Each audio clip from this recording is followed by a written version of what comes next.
हरे कृष्णा, जय श्री हरि। प्रिय भक्तगणों, स्वागत है आप सभी का आपके अपने चैनल ज्ञान अर्थ में। आप सभी को गोवर्धन पूजा की हार्दिक शुभकामनाएं। श्रोताओं, आज इस वीडियो में आप श्रवण करेंगे, आप रसपान करेंगे गोवर्धन की पावन पवित्र व्रत कथा। गोवर्धन की पूजा इस कथा के बिना अधूरी मानी जाती है।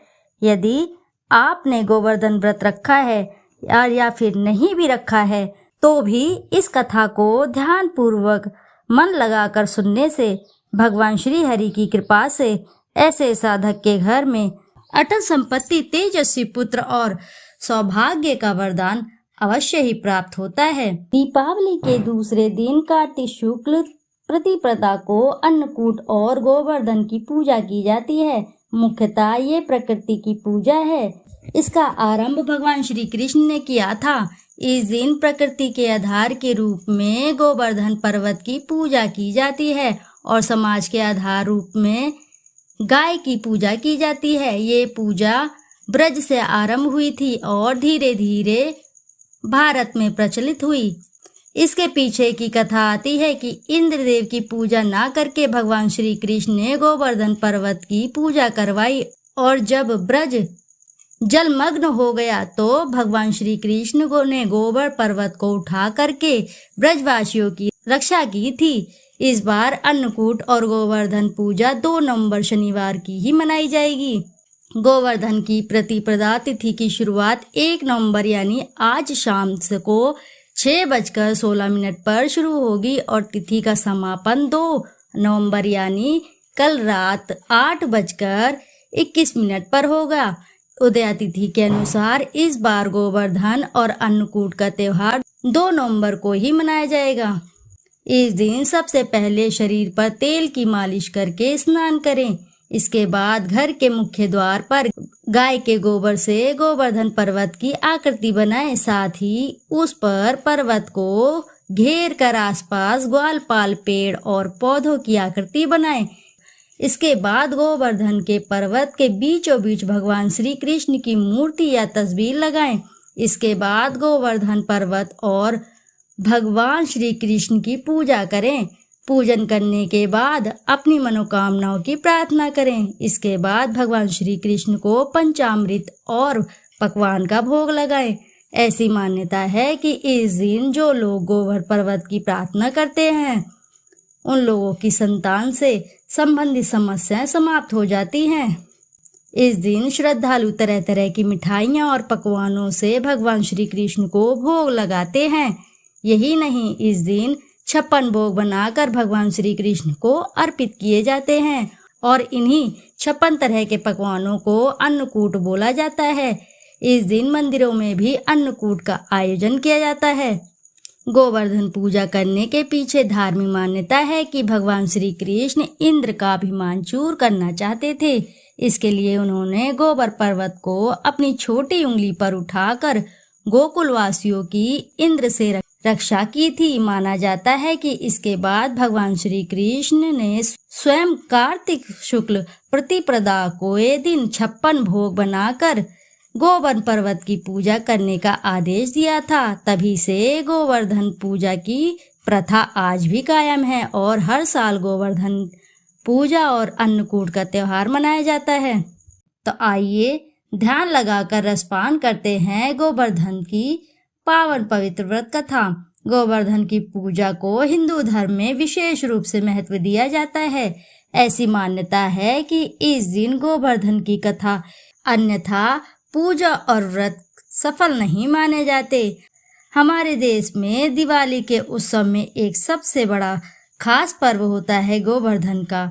इस दिन मुख्य रूप से गोबर से बने गोवर्धन पर्वत की पूजा की जाती है और घर की समृद्धि का आशीर्वाद मांगा जाता है। ऐसी मान्यता है कि गोबर से बना पर्वत घर की सभी समस्याओं का निवारण करता है और सुख समृद्धि का प्रतीक होता है। यह पर्व आमतौर पर दिवाली के अगले दिन यानी कार्तिक महीने के शुक्ल पक्ष की प्रतिपदा को मनाया जाता है। वैसे तो इस त्योहार को मनाने के पीछे कई कारण जुड़े हैं, लेकिन इसका इतिहास श्री कृष्ण की कथाओं से संबंधित होता है। आइए रसपान करते हैं गोवर्धन की पावन पवित्र व्रत कथा। गोवर्धन की पौराणिक कथा के अनुसार द्वापर युग में एक बार देवराज इंद्र को अपने ऊपर अभिमान हो गया था। इंद्र का अभिमान चूर करने के लिए भगवान श्री कृष्ण ने एक अद्भुत लीला रची।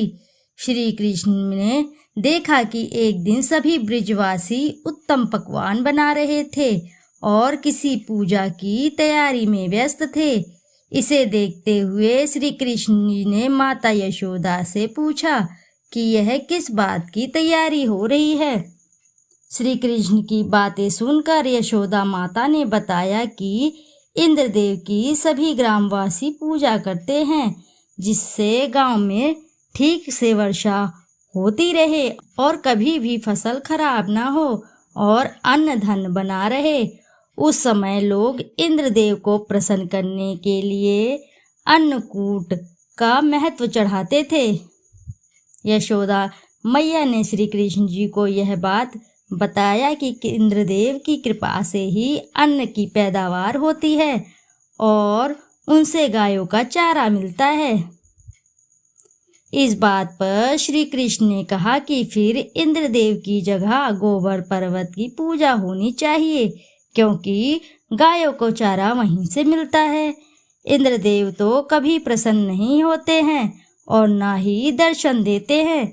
इस बात पर ब्रिज के लोग इंद्रदेव की जगह गोवर्धन पर्वत की पूजा करने लगे। यह देखकर इंद्रदेव क्रोधित हुए और उन्होंने मूसलाधार वर्षा शुरू कर दी। इंद्रदेव ने इतनी वर्षा की, उससे ब्रिजवासियों को फसल के साथ काफी नुकसान हो गया।